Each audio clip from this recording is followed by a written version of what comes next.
Venerdì 13 gennaio, San Ilario. È il 13° giorno dall'inizio dell'anno. Ne mancano 352 al termine. Il sole sorge alle 7:48 e tramonta alle 16:51. La luna si leva alle 23:31 e tramonta alle 11:03.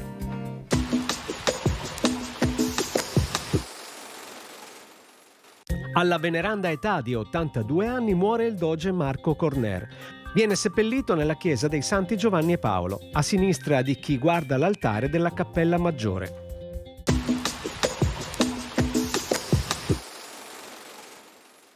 Le previsioni per domani. Al mattino poco nuvoloso, poi nel corso del pomeriggio tendenza ad aumento della nuvolosità. Nelle ore più fredde foschie e nebbie in qualche fondovalle e in pianura, specie sui settori meridionali. Temperature minime in calo, con valori che tenderanno a portarsi di qualche grado sotto lo zero anche in pianura. Valori massimi stazionari o in locale aumento.